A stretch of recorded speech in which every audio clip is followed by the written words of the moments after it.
Mesdames, Messieurs, bonsoir. Voici Le Monde en 30 minutes. Le sommaire.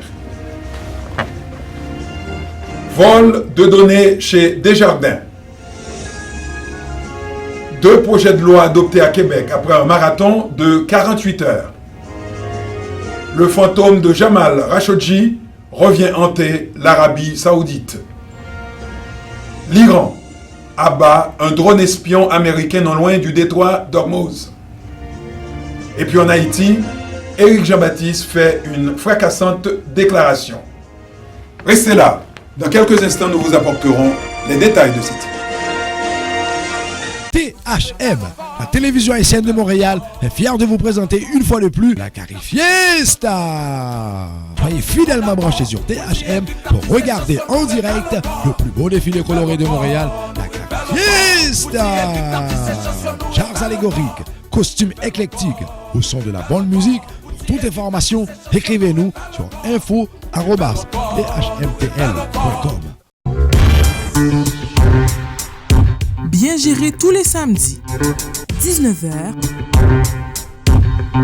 sur la THM, la télé à votre image.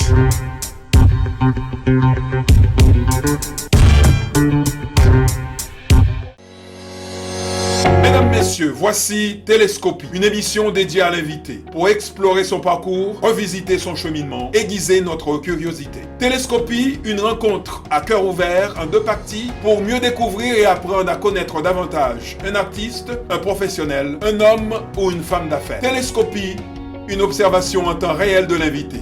Sur la THM, votre chaîne, où vous voulez, quand vous voulez, la télé à votre image. Zoom sur l'immobilier. Tous les jeudis soirs à 19h. Sur la THM, la télé à votre image.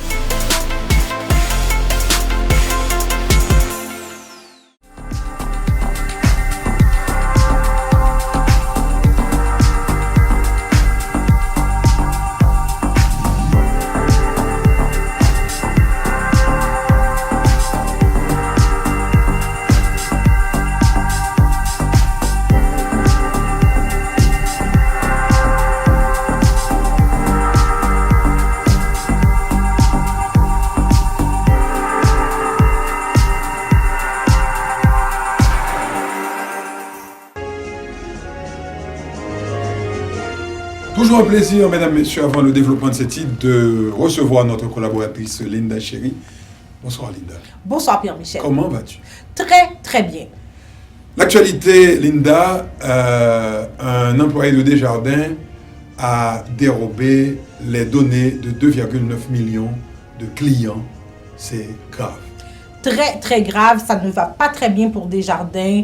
On parle de 2,7 millions de membres individuels et à peu près 173 000 entreprises. Cet employé-là a eu accès à ces données. Donc, selon l'enquête, il semblerait que Desjardins regarde cette situation depuis le mois de décembre 2018. Et au mois de mai, la police leur a quand même donné suffisamment d'informations pour pouvoir trouver la personne qui était responsable de ça. Donc, une situation assez difficile pour eux. Il n'y a pas si longtemps que ça, il y avait d'autres institutions financières ici qui avaient été victimes de quelque chose de similaire, mais on parlait d'un nombre en bas de 500 000.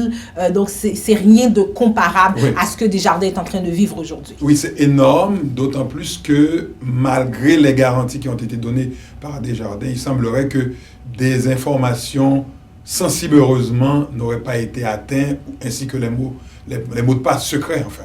Bon, c'est ce qu'on dit, mais j'inviterais plutôt nos téléspectateurs à aller écouter un peu la déclaration du président du mouvement Desjardins, M. Cormier, Guy Cormier. Ça fait 27 ans que je travaille au mouvement Desjardins. Ça fait 27 ans que j'ai choisi cette organisation-là. Je l'ai choisie parce que c'est une institution financière qui conjugue l'économie et le social, qui redonne à la communauté, qui redonne à ses membres, qui a des valeurs fortes, des valeurs de solidarité, des valeurs d'entraide. Aujourd'hui, comme membre du mouvement Desjardins, je me sens trahi. Puis comme président du mouvement Desjardins, qu'un membre ait décidé de trahir les autres membres de notre coopérative, ça s'est passé à la fin de 2018. On a déposé une plainte parce qu'on avait constaté une transaction qui nous apparaissait à ce moment-là irrégulière. Encore une fois, à ce moment-là, on était dans le quotidien de nos activités et il n'y avait rien qui n'indiquait que la situation serait exceptionnelle. Les policiers nous sont revenus à la fin du mois de mai avec des informations partielles inquiétantes. Il était alors question de renseignements personnels de certains de nos membres. Alors, on a agi immédiatement. Premièrement, en resserrant, en intégrant des mesures additionnelles de sécurité sur tous les comptes de nos membres et en déclenchant une enquête interne.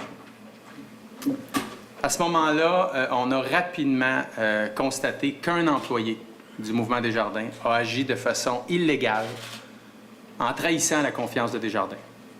Et il a parvenu, cet employé-là, à rassembler des renseignements personnels de nos membres et de les transférer à l'extérieur de l'organisation.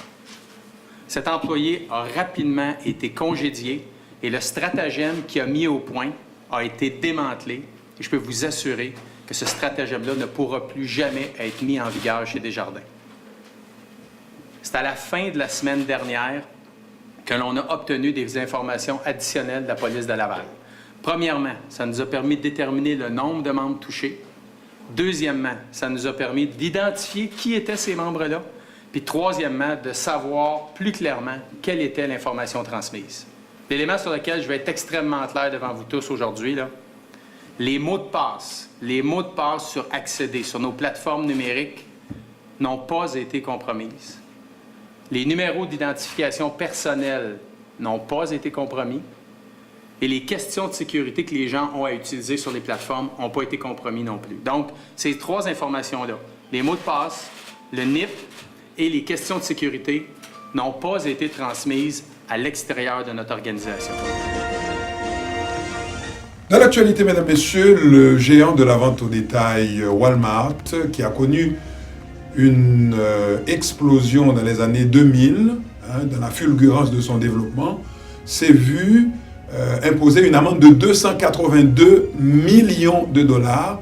Pourquoi? Parce que Walmart, dans des pays en émergence, où est-ce que le groupe voulait s'installer, a dû payer ce qu'on appelle des pots de vin pour faciliter son implantation, ce qui a fait sortir de ses gonds l'autorité des marchés financiers américains et qui, après 7 ans d'enquête, a dû se résoudre à condamner le groupe Walmart à payer 282 millions de dollars en amende, très, très salée pour le groupe Walmart. Les projets de loi 9 sur l'immigration et 21 sur la laïcité sont devenus des lois après un véritable marathon à l'Assemblée nationale du Québec. 48 heures de débat pour finalement aboutir à ce qui fait toujours, débat ici. La discussion se poursuit parce qu'il y a encore des choses qui ne sont pas tellement claires. C'est devenu quand même des lois ici au Québec depuis quelques jours, Lila. Oui, ça fait, donc c'est officiel depuis dimanche soir. Donc les deux projets de loi ont été adoptés. Par contre, quand on parle de la loi 9, c'est plutôt certaines modifications à la loi sur l'immigration, mais il ne faut pas oublier que Québec, oui, gère son immigration. Cependant, la dernière décision revient quand même au gouvernement du Canada, puisque le Québec n'est pas un pays, c'est une province. Ouais. Même si le Québec reste et demeure une société distincte. Exact. Oui. Cependant, la loi 21, jusqu'à présent, elle continue à faire des remous. Les petites anecdotes qui vont autour de ça, c'est qu'il y a certains observateurs qui étaient très fâchés lorsqu'ils ont su que le ministre Jolin Barrette, malgré le bâillon, avait quand même trouvé du temps pour aller faire son jogging le dimanche pour se maintenir en forme. Il le fallait, parce que quand on regardait un petit peu ces débats à l'Assemblée nationale, il y avait de quoi, là. Il fallait qu'il se prépare parce que beaucoup d'opposition. Cependant, le projet de loi à 22h30, c'était officiel, à 73 contre 35. Lorsqu'on regarde les chiffres, quand on regarde les contre, parce qu'on n'a pas eu le temps vraiment de décortiquer le tout, on voit qu'il y a 8 députés sur 10 de Québec solidaire qui ont voté contre, Qu'en est-il arrivé des deux autres? Se sont-ils abstenus ou bien ont-ils voté pour? Cependant, sur papier, il y a 0 abstention et il ne semblerait pas que tous les ministres libéraux auraient nécessairement voté contre ce projet de loi. Ce projet de loi qui, à peine voté, eh bien, se retrouve déjà devant la cour parce que, bon, il y a des gens qui estiment que ça ne devrait pas être comme ça, etc. Pour toutes sortes de raisons, il y a l'organisation musulmane. C'est ça, les étudiants surtout. Et une étudiante en sciences de l'éducation qui ont décidé de prendre des recours contre cette loi 21. C'est ça. Et on parle aussi du fait, bon, il faudrait mentionner aux téléspectateurs que la loi 21, oui, on parle du port des signes religieux.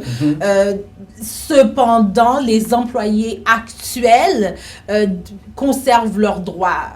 Donc, ils peuvent continuer à porter le voile aussi longtemps qu'ils vont garder. Le désir. Si on quitte, on va chercher notre emploi. Dans l'État. On ne sait pas qu'est-ce qui va changer. Et on en parlait un petit peu aussi. Donc, la commission scolaire des écoles de Montréal, elle qui a fait une sortie quand même parce qu'elle estime n'a pas avoir été vraiment consultées. Elles ont qualifié les consultations de ce projet bidon et elles ne comptent pas appliquer cette loi d'après ce qu'ils ont dit. D'après ce qu'ils ont dit, pas avant 2020. La raison qu'ils ont mis de l'avant à la CSDM, c'est de permettre à son personnel de se consulter entre eux, etc. etc. Bon, il faut attendre et voir qu'est-ce que l'avenir va dire. Oui, sur l'application de cette loi au sein de la commission scolaire de Montréal. Et un petit peu partout, parce que bien que cette loi ait été adoptée, on sait que ce n'est pas la dernière fois qu'on va en entendre parler.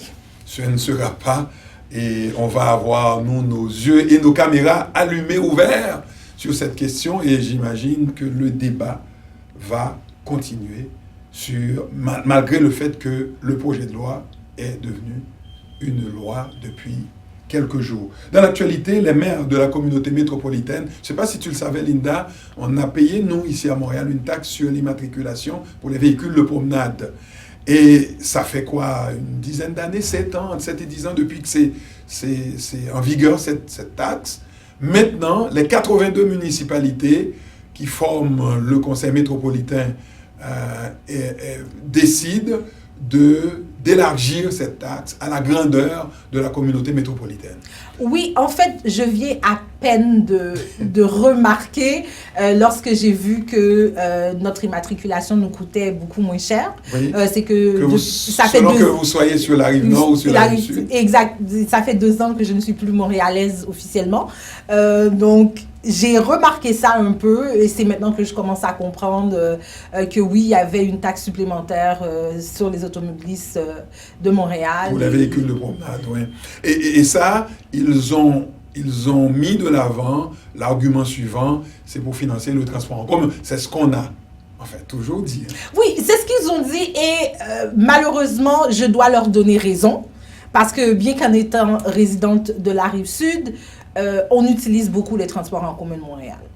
Parce que quand on sort de la Rive-Sud, la plupart d'entre nous travaillons dans la grande région métropolitaine. Et oui, on a notre propre système de transport en commun, mais il faut transiter par Montréal quand même. Donc, il y a quand même une utilisation qui se fait de ce service-là. Oui, il y a... Comment les citoyens vont réagir, là, ça reste à savoir. Oui, parce que c'est quoi, une cinquantaine de piastres de plus? Et ça fait quand même une différence, $50. Oui. $50, oui, c'est $50 quand même. Hein? Oui, c'est ça. Alors donc, tout ça, c'est suite à une réunion en conseil, une réunion ordinaire en conseil, que les gens ont décidé si oui ou non ils vont aller de l'avant. Mais notre petit doigt nous dit qu'on va aller de l'avant avec ça, pour élargir cette taxe à la grandeur de la communauté métropolitaine sur les 82 municipalités. Dans l'actualité, 200 ans après avoir porté le nom du général britannique Amherst, eh bien, cette rue change de nom et devient Ataketen, qui signifie fraternité en langue mohawk. Et ça, c'est une décision de la municipalité de Montréal pour rendre hommage parce que au moment où ça se faisait, c'était la journée nationale des autochtones. Linda. Exactement. Alors, depuis 2009, il y avait eu une demande qui avait été faite par un conseiller de la ville de Montréal, M. Morancy, qui, lui, avait reçu plusieurs plaintes de ses citoyens qui disaient que c'était quand même une insulte à la population qu'une rue porte le nom de ce général qui s'est fait connaître pour vraiment le fait qu'il militait pour l'extermination des peuples autochtones. Il voulait inoculer le virus de la variole, c'était au XVIIIe siècle. C'est ça, il aurait imbibé de variole plusieurs couvertures, donné ces couvertures à ces autochtones qui, bien sûr, sont morts par la suite. Donc, avoir une rue à son nom, c'était quelque chose vraiment qui était comme une sorte de plaie sur la communauté montréalaise et quoi mieux qu'aujourd'hui, la journée des Autochtones pour vraiment dédicacer cette nouvelle rue. Oui, qui s'appelle désormais Atateken, qui signifie, je le rappelle pour vous, téléspectateurs, téléspectatrices, fraternité en langue mohawk. Un rapport de 101 pages d'une experte de l'ONU, Madame Agnès Calamar, fait remonter à la surface le dossier du meurtre du journaliste saoudien Jamal Khashoggi, survenu dans un consulat d'Arabie Saoudite à Istanbul. Voici à ce sujet un reportage de nos confrères d'Euronews. Après 6 mois d'investigation, la rapporteure spéciale de l'ONU demande l'ouverture d'une enquête internationale sur la mort du journaliste saoudien Jamal Khashoggi. Selon le rapport publié ce mercredi, il existerait des éléments de preuve crédibles pour incriminer des hauts responsables saoudiens, y compris le prince héritier Mohammed Ben Salman. L'enquêtrice demande également que des sanctions financières soient prises contre les biens personnels du prince héritier.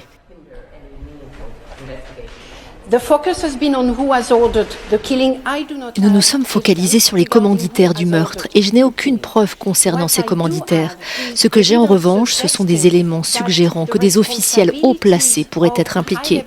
Cela demande une enquête approfondie, en particulier sur le prince héritier, pour plusieurs raisons. La première étant que des gens directement impliqués dans le meurtre lui rendaient des comptes. Fervent critique du régime saoudien et du prince héritier, Jamal Khashoggi a été assassiné le 2 octobre dernier dans le consulat d'Arabie Saoudite à Istanbul.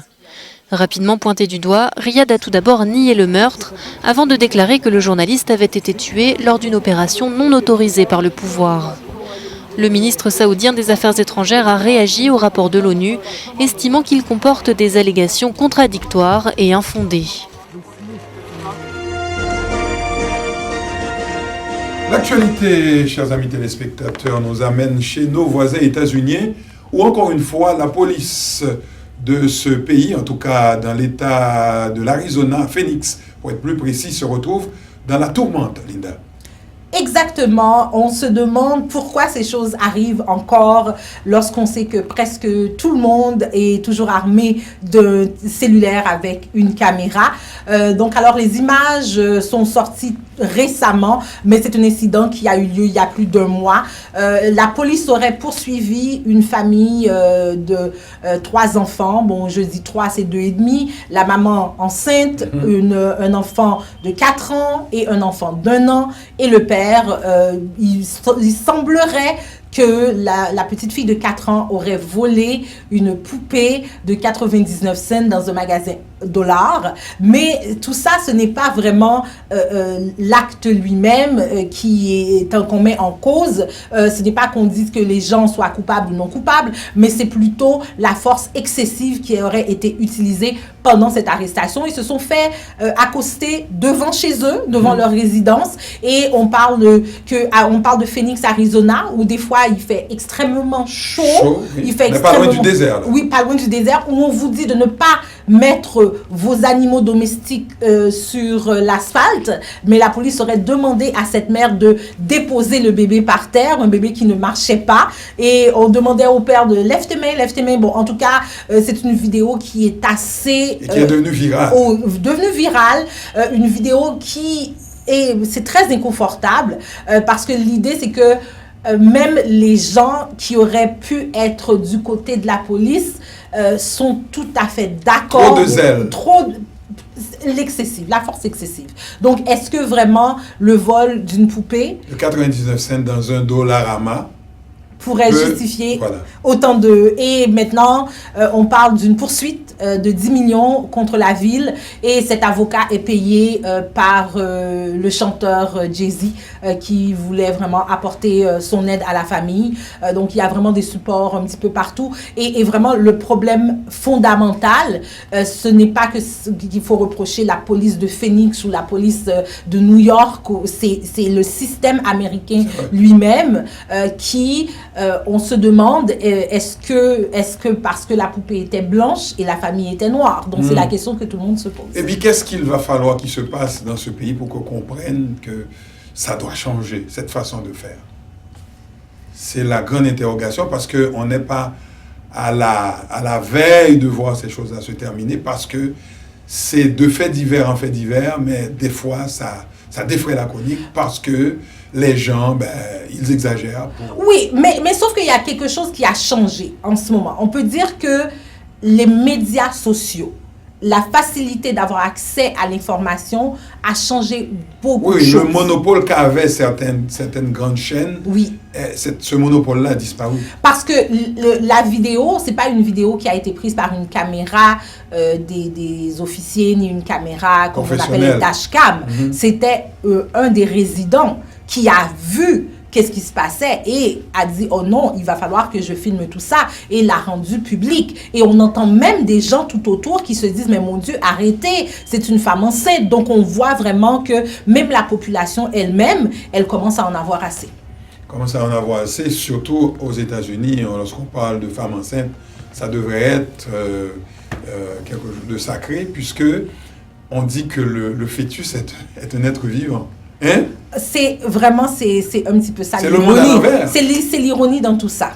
Alors, ça reste à suivre. Donc, la poursuite a été déposée. Il y a eu une rencontre avec les gens de Phoenix et le corps policier, la mairie et tout ça pour entendre parler la situation, la population plutôt. On a entendu un petit peu des deux côtés. On a entendu des jeunes de 18 ans, des jeunes de 16 ans, des gens. On voit même qu'il y a même des personnes qui sont des citoyens respectés qui disent oui, moi aussi, en tant que noire, je me suis fait mettre un revolver en plein visage alors que je ne résistais même pas à l'arrestation. THM, la télévision haïtienne de Montréal, est fière de vous présenter une fois de plus la Carifiesta. Soyez fidèlement branchés sur THM pour regarder en direct le plus beau défilé coloré de Montréal, la Carifiesta. Chars allégoriques, costumes éclectiques, au son de la bonne musique. Pour toute information, écrivez-nous sur info@thmtl.com. Bien géré tous les samedis, 19h, sur la THM, la télé à votre image.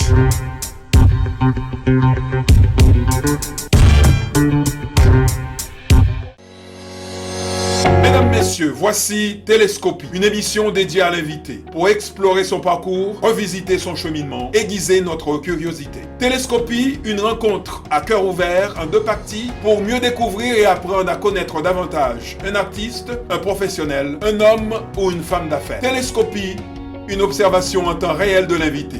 Sur la THM, votre chaîne, où vous voulez, quand vous voulez, la télé à votre image. Zoom sur l'immobilier. Tous les jeudis soirs à 19h. Sur la THM, la télé à votre image.